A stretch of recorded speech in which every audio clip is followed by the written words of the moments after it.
예, 우리 연중이 오녀가 아주 찬양을 아주 잘하네요. 아주 큰 스토리로. 예, 고맙습니다. 자, 오늘은 엘리야의 낙심과 회복이라는 제목으로 하나님 말씀 함께 나누겠습니다. 엘리야는 이제 갈멜산에서 850명의 바알과 아세라 선지자와 이제 대결을 했고요. 그 대결에서 승리한 후에 바알과 아세라 선지자들을 기손 시냇가로 내려가서 이제 데려가서 다 죽였습니다. 갈멜산에서 하나님의 불이 내릴 때 이스라엘 백성들은 하나님 앞에 무릎을 꿇었습니다. 하지만 이것은 이스라엘 백성들이 진심으로 회개한 것은 아니었습니다. 하나님께서는 이스라엘 백성들이 진심으로 회개하지는 않았지만 그들에게 은혜를 베풀어 주셨습니다. 엘리야의 기도를 듣고 무려 3년 반 동안 닫혔던 하늘문을 여시고 그동안 한 방울도 내리지 않았던 비를 폭우가 되어 쏟아지게 하셨습니다. 이것을 통해 우리가 알 수 있는 것은 우리가 비록 온전하지는 않지만 하나님 앞에 회개하며 바른 신앙으로 살려고 몸부림을 치면 하나님께서 은혜를 베풀어 주신다는 사실입니다. 이스라엘이 3년 반 동안 비가 내리지 않았던 것은 바알이 하나님과 이스라엘 백성들 사이를 가로막고 있었기 때문입니다. 사실 우상이라고 하는 것은 아무것도 아닌 것입니다. 단지 나무 토막이고 돌덩이일 뿐이죠. 그러나 이런 우상은 하나님의 은혜를 빨아먹는 거머리 같은 존재들입니다. 우상이 있는 곳에는 하나님의 은혜가 임하지 않습니다.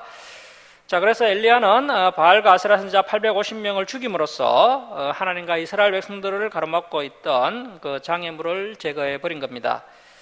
바알과 아세라 선지자들은 죽었지만 이스라엘 백성들의 마음속에는 여전히 바알이 남아 있었습니다. 이런 놀라운 기적을 두 눈으로 목도하였지만 이스라엘 백성들이 다시 하나님께로 돌아오지 않습니다. 안악한 아방도 끝까지 하나님께로 돌아오지 않았고 교만한 이세벨 앙비는 오히려 엘리야를 죽이려고 혈안이 되어 있습니다. 이세벨이 국가의 공권력을 이용해서 엘리야를 죽이려고 하자 목숨 위태로운 엘리야는 급히 도망을 치게 됩니다. 그렇게 혼자 도망을 치다가 지친 엘리야가 로덴나무 그늘을 의지해서 쓰러져 있는데 하나님의 천사가 와서 엘리야를 먹여주십니다. 엘리야는 떡과 물을 마시고 힘이 나자 또다시 호렙산까지 도망을 갑니다. 40일간 밤낮을 도망쳐서 호렙산에 도착한 엘리야에게 하나님께서 작은 희망이 있노라 말씀하시면서 그 엘리야를 위로해 주십니다. 아직 바알에게 무릎 꿇지 않은 정직한 신앙인 7,000명이 10지파 가운데 남아있음을 알려주시면서 엘리야야, 너는 혼자가 아니다. 힘을 내자. 그리고 작지만 너의 사역으로 열매가 있게 될 것이다 하면서 엘리야의 아픈 마음을 어루만져 주십니다. 오늘 본문을 보시겠습니다. 지난번에 18장을 다 마무리하지 못했는데요. 18장 41절부터 보도록 하겠습니다. 18장 41절입니다.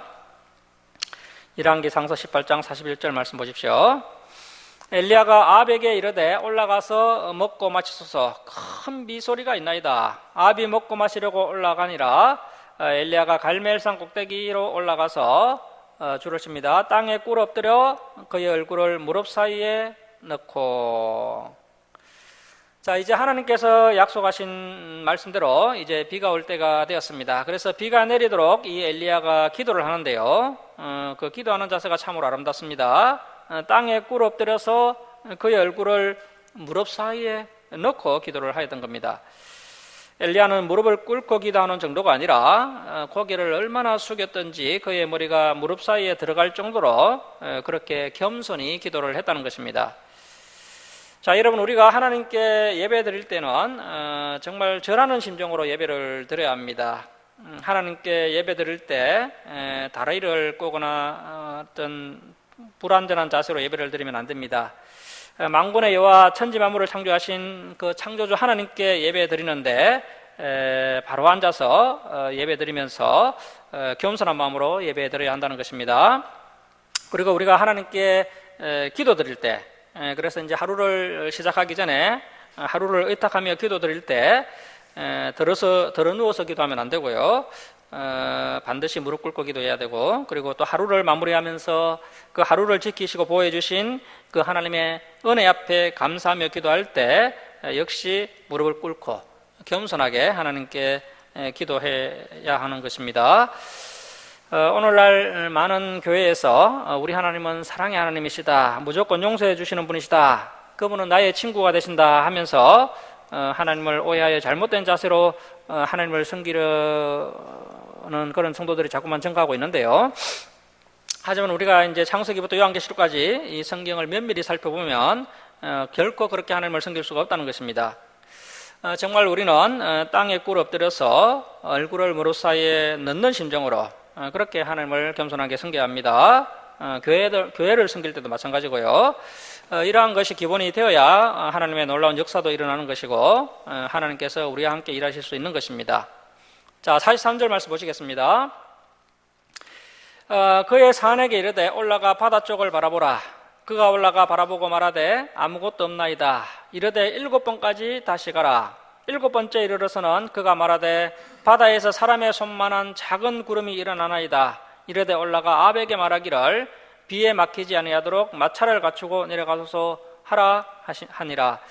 조금 후에 구름과 바람이 일어나서 하늘이 캄캄해지며 큰 비가 내리는지라 아비 마차를 타고 이스라엘로 가니. 자, 이렇게 해서 이제 3년 6개월 만에 엘리야의 기도로 다시 비가 내리게 됩니다.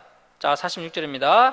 여호와의 능력이 엘리야에게 임하매 그가 허리를 동이고 이스라엘로 들어가는 곳까지 아합 앞에서 달려갔더라. 자, 이 엘리야가 하나님의 능력으로 아합 왕의 마차보다 더 빨리 달려가는 것을 볼 수가 있습니다. 이 정도면 이제 아합 왕이 회개하고 하나님을 믿어야 되지 않겠습니까? 그런데 단지 놀랄 뿐이지 아합이 하나님을 믿지 않습니다.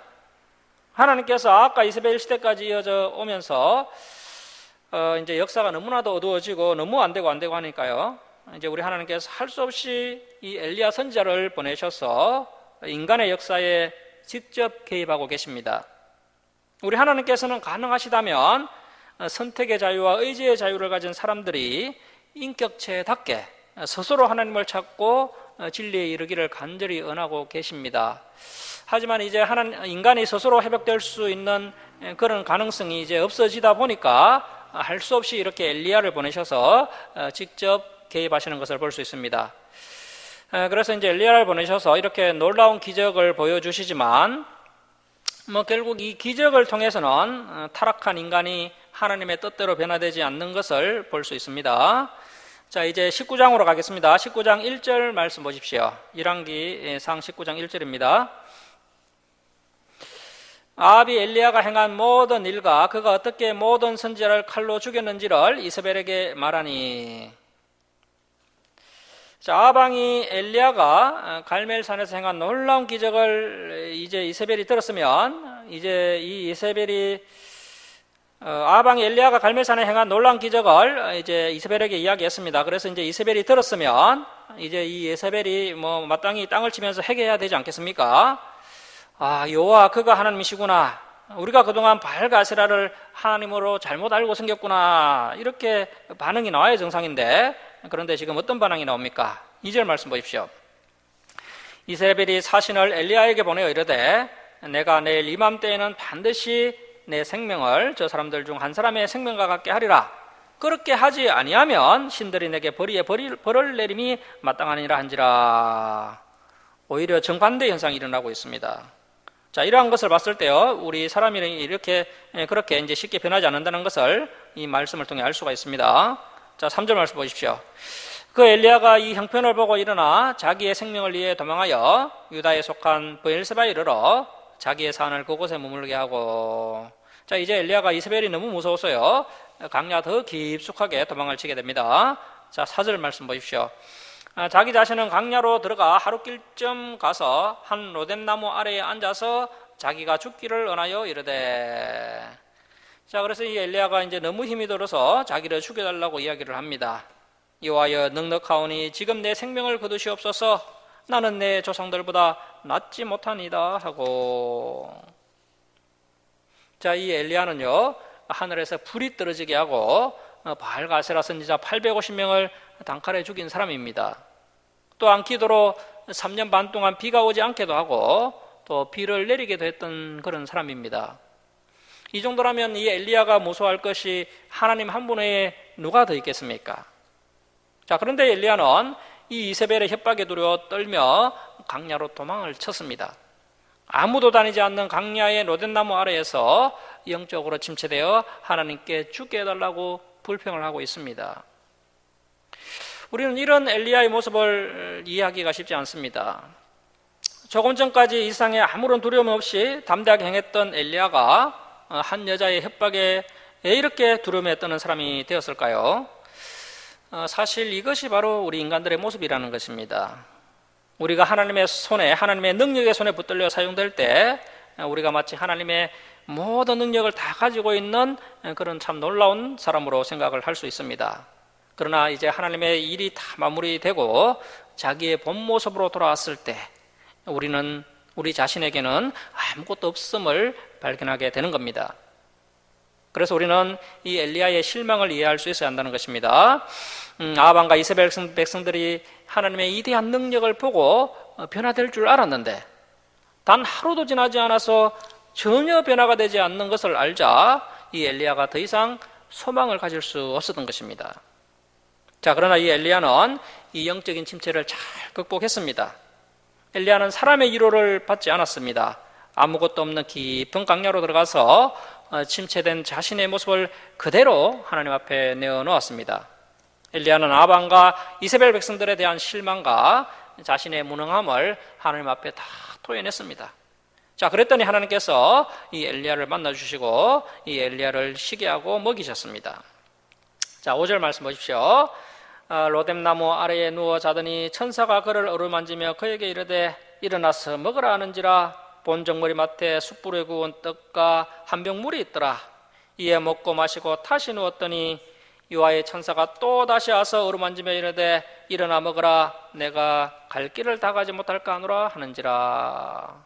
자, 그래서 하나님께서 이렇게 천사를 보내셔서 엘리야에게 떡과 물을 공급해 주시면서 너는 아직 할 일이 있다. 다시 일어나라. 이렇게 위로를 해 주십니다.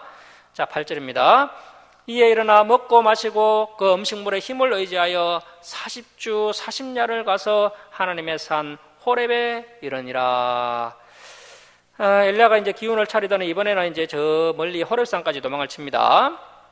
이 호렙산의 다른 이름은 신의 산이죠. 신의 산. 이 신의 산은 이스라엘 백성들과 하나님께서 신의 산 언약을 맺었던 바로 그 산입니다. 모세가 하나님의 영광을 보게 해달라고 했을 때 바위에 감추시고 살짝 등만 보게 하셨던 그 장소입니다. 엘리야는 며칠을 쉬고 난 후 40일 밤낮을 달려 도망을 쳤는데 그 도착한 곳이 바로 이 호렙산이었습니다. 하나님께서는 실망하고 좌절에 빠진 엘리야를 모세가 하나님을 체험했던 그 장소로 인도하신 것입니다. 자, 9절 말씀 보십시오. 엘리야가 그곳 굴에 들어가 거기서 머물더니 여호와의 말씀이 그에게 임하여 이르시되 엘리야야 네가 어찌하여 여기 있느냐. 그가 대답하되 내가 만군의 하나님 여호와께 열심히 유별하오니 이는 이스라엘 자손이 주의 언약을 버리고 주의 제단을 헐며 칼로 주의 선지자들을 죽였음이오며 오직 나만 남았거늘 그들이 내 생명을 찾아 빼앗으려 하나이다. 자, 엘리야가 시내산에 있는 어느 굴 안으로 들어갔을 때 하나님의 음성이 들려왔습니다. 엘리야야, 너는 지금 여기서 왜 이렇게 있느냐? 자, 이것은 하나님의 놀라운 능력으로도 왜 성공하지 못하고 실패해서 여기까지 도망쳐 왔느냐라고 하나님께서 묻고 있는 것입니다. 엘리야는 하나님의 위대한 능력으로 이스라엘 백성들을 하나님께로 다시 돌아오게 하려고 했습니다. 그럼에도 불구하고 이스라엘 백성들은 아무것도 변한 것이 없습니다. 엘리야에게는 이것이 도무지 이해가 되지 않았던 것입니다. 자, 11절입니다. 여호와께서 이르시되 너는 나가서 여호와 앞에서 산에 서라 하시더니 여호와께서 지나가시는데 여호와 앞에 크고 강한 바람이 산을 가르고 바위를 부수나 바람 가운데 여호와께서 계시지 아니하며. 자, 이때 하나님께서 엘리야에게 하나님의 임재를 보여주셨습니다. 하나님께서 먼저 엘리야 앞을 지나는데 크고 강한 바람이 일어나게 하셨습니다. 그 바람이 얼마나 강력한지 산이 갈라지고 바위가 부서지는 그런 큰 바람이었습니다. 그런데 이러한 강풍 속에서 엘리야는 하나님을 발견하지 못했습니다. 물론 이 바람은 분명히 하나님께서 일으키신 것이 맞습니다. 그러나 그 강한 바람은 산만 부수고 바위만 터지게 했지 그 후에 다른 무슨 변화를 일으키지 못했던 겁니다. 자, 11절 하반절을 계속 보십시오. 바람 후에 지진이 있으나 지진 가운데도 여호와께서 계시지 아니하며. 이제 두 번째로 하나님께서 지진으로 임재를 하셨습니다. 산이 흔들리고 무너지는 그런 놀라운 체험이 있었습니다. 그러나 지진이 끝난 후에는 아무런 감동이 없었습니다. 자, 12절 말씀 보십시오. 또 지진 후에 불이 있으나 불 가운데도 여호와께서 계시지 아니하더니. 세 번째로 하나님께서 불로 임재하셨습니다. 얼마나 강한 불이었던지 모든 것을 다 불태울 만했습니다. 그런데 엘리야는 그 불 가운데서도 하나님을 찾을 수가 없었습니다. 자, 결국 이 세 가지 하나님의 임재로 알 수 있는 것은 우리 인간들의 마음이 얼마나 단단한지를, 얼마나 안악한지를 보여주는 것입니다. 인간들은 어떤 큰 재앙이나 기적이 일어나면 그 한순간에는 무슨 큰일이 일어난 것처럼 그런 반응을 보이다가도 이제 시간만 좀 지나면 다시 원래 상태로 돌아가 버린다는 것입니다. 이것이 바로 엘리야가 실패하는 한 원인입니다. 자, 그래서 하나님께서 엘리야에게 체험하게 하신 방법이 이제 네 번째 이 방법이었는데요. 자, 12절 하반절 말씀 보십시오. 불 위에 세미한 소리가 있는지라. 이 하나님의 세미한 음성은 마치 바위에 떨어지는 물방울과 같습니다. 처음에는 한두 방울로는 바위가 꿈쩍하지 않지만 계속해서 물방울이 떨어질 때 바위에 구멍이 생기게 되는 겁니다. 자, 그래서 하나님은 우리에게 말씀으로 찾아오시고 우리는 그 말씀을 듣고 은혜를 받는 방식이 가장 좋은 하나님의 은혜의 체험 방법이라는 것입니다. 우리가 복음을 전할 때 성령의 능력이 직접적으로 나타나는 경우가 간혹 있을 수 있습니다. 우리가 기도하면 병이 낫기도 하고 또 귀신이 떠나가기도 합니다. 이러한 능력들은 사람의 그 굳어있는 마음을 갈아엎는 그런 역할을 합니다. 하지만 영혼을 본격적으로 주수하는 것은 말씀을 들음으로 생기는 것입니다. 예수님께서 엠마오로 가는 두 제자에게 성경 말씀을 풀어주셨을 때 그때 그 제자들의 마음이 뜨거워졌다라고 성경은 증거하고 있습니다. 엘리야는 한번 하늘에서 불이 떨어지고 비가 왔는데 이스라엘 백성들이 하나님께로 돌아오지 않자 너무 실망을 하고 있었습니다. 그러나 하나님께서는 그 정도로는 이스라엘 백성들의 그 굳은 마음이 단지 약간 부드러워졌을 뿐이고 그런 기적으로는 그들이 완전히 하나님께 돌아오지 않는다는 것을 하나님께서는 잘 알고 계셨습니다. 자, 13절 말씀 보십시오. 엘리야가 듣고 겉옷으로 얼굴을 가리고 나가 굴어기에 섬에 소리가 그에게 임하여 이르시되. 자, 그래서 우리 인간들은요, 우리 제약된 사람들은 하나님을 직접 만나면 바로 죽어버립니다. 이렇게 엘리야가 얼굴을 가리고 나간 이유가 있는 겁니다. 그래서 이 타락하고 망가진 몸을 가지고 영광의 하나님을 직접 보면요, 그 영광의 하나님의 빛에 우리가 압도되어 바로 죽어버린다는 겁니다.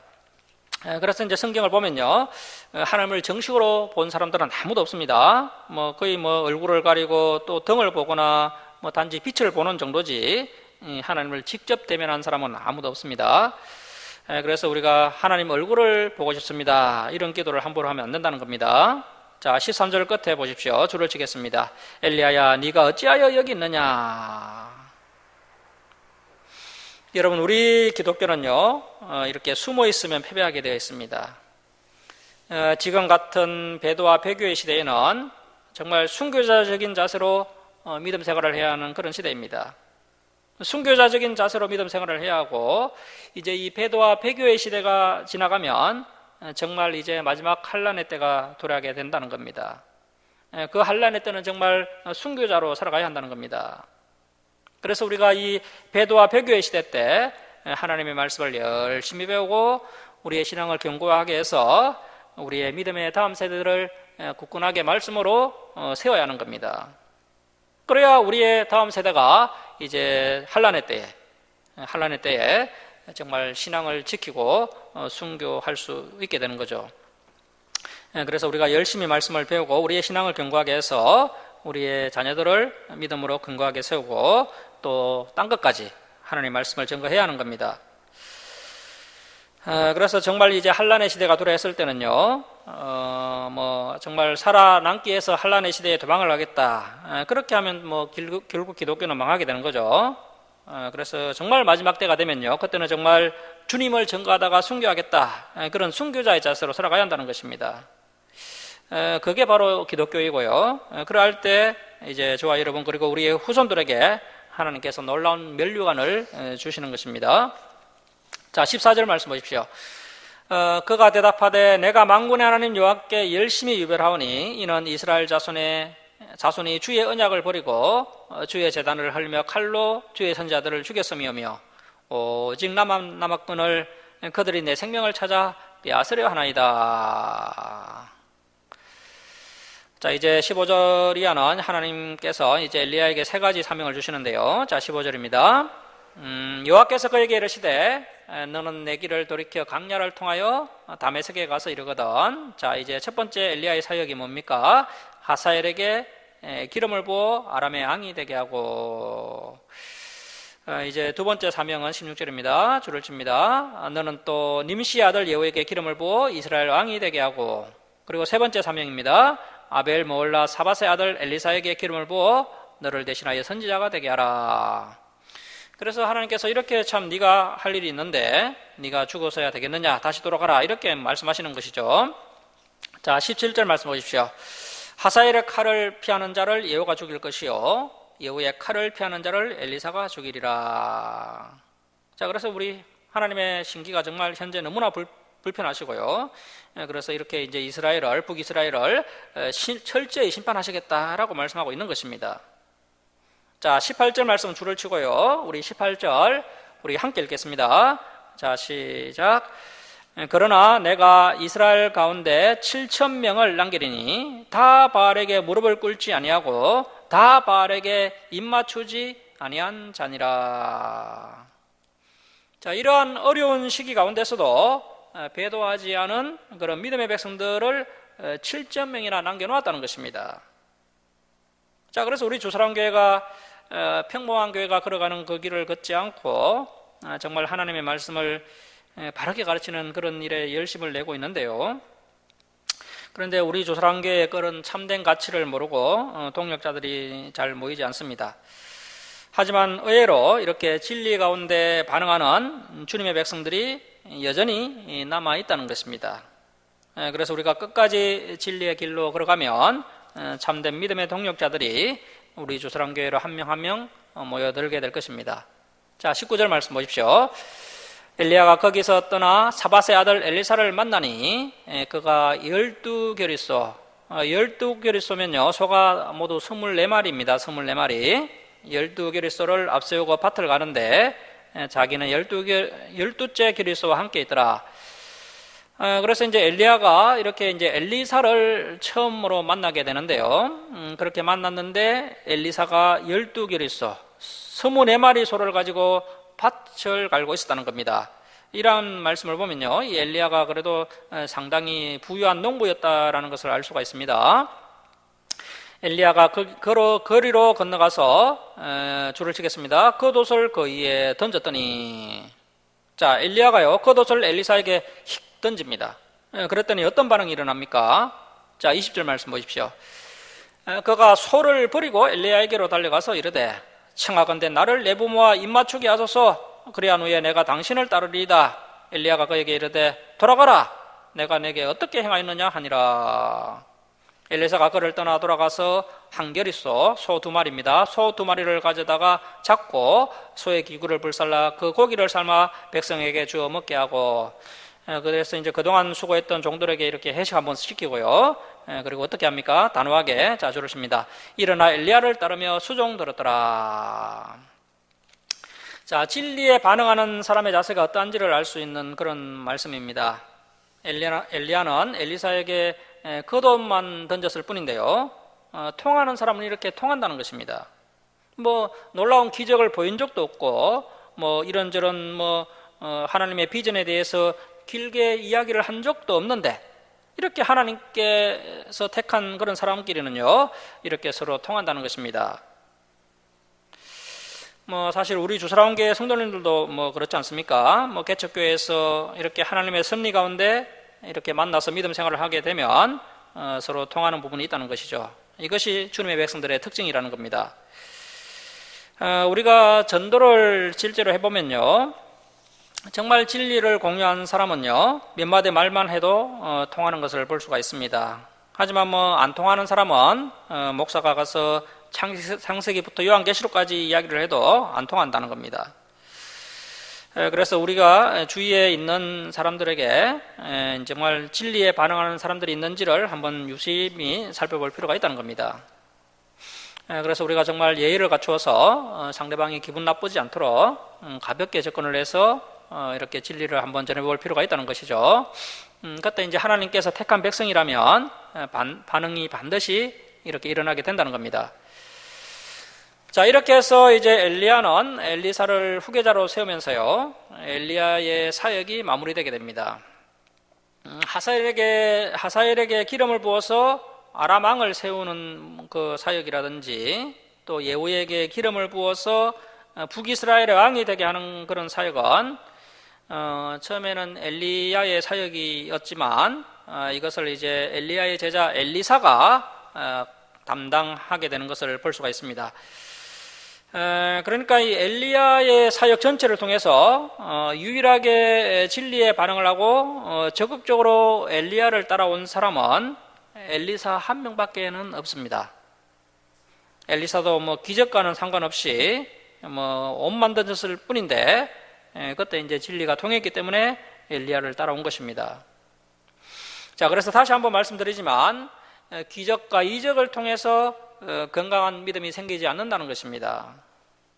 그래서 우리 예수님께서도 요한복음 20장 29절에서 너는 나를 본거로 믿느냐, 보지 않고 믿는 자들은 복되도다 라고 말씀하셨습니다. 그리고 바울사도 역시도 로마서 10장 17절에서 믿음은 들음에서 나며 들음은 예수 그리스도의 말씀으로 말미암았느니라 이렇게 결론 지으신 것을 볼 수 있습니다. 다시 말하면 하나님의 말씀을 읽고 듣고 배울 때 진정한 믿음이 생기는 겁니다. 여러분, 오늘날 많은 사람들은 하늘에서 불이 내려오고 3년 6개월 동안 비가 내리지 않게 했던 그 엘리야의 능력을 간절히 그리워하고 있습니다. 하지만 성경은 그 엘리야의 능력으로 단 한 사람도 회개하거나 거룩한 변화가 일어나지 않았다는 것을 증거하고 있습니다. 왜냐하면 참된 믿음은 기적을 통해서 생겨나는 것이 아니고 하나님의 말씀을 들음으로 생기기 때문에 그렇습니다. 이 엘리야의 시대는 진리가 가려진 그런 암울한 시대입니다. 여호와의 은혜가 희소한 시대였습니다. 그래서 엘리야 역시 자신이 알고 있었던 계시라고 해봐야 오직 하나, 여호와 그가 하나님이시다, 이 계시밖에는 엘리야가 알지 못했던 겁니다. 아마 지금 엘리야 선지자가 이제 나그네에서 우리 조선왕교에서 성경 66권이 선포되는 것을 보고 있다면 너무나도 놀라하게 될 것이고, 오히려 그 놀라운 능력을 발휘했던 그 엘리야 선지자도 우리 조선왕교를 참으로 부러워할 것이 분명합니다. 여러분, 하늘에서 불이 내려온 것, 3년 6개월 동안 비를 내리지 않게 하고 또 다시 비가 내리게 한 것이 기적이 아니라, 진짜 기적은 이 배도와 배교의 시대에 저와 여러분이 이 현장에 앉아 있다는 것이 기적입니다. 이 진리에 내가 반응을 하고 있고 또 이 진리를 깨닫고 있다는 것이 기적이고요. 창세기부터 요한계시록까지 성경 66권 전체가 내 앞에 열려 있다는 자체가 기적입니다. 그리고 이 진리에 반응하는 자들이 우리 주사랑교회에 함께 모여 있다는 것이 기적 중에 기적입니다. 자, 말씀을 마치도록 하겠습니다. 사랑하는 성도 여러분, 하나님의 진리의 말씀을 열심히 배우시고 성경대로 바르게 하나님을 믿으시기 바랍니다. 그리고 이제는 생각의 지경을 더욱 넓히셔서 하나님까지 생각이 자라나시고 더욱 성장하여서 주님의 사명을 충성되게 감당하시면서 끝까지 진리의 길로 걸어가는 우리 성도님들 다 되시기를 주님의 이름으로 축원합니다. 기도하겠습니다.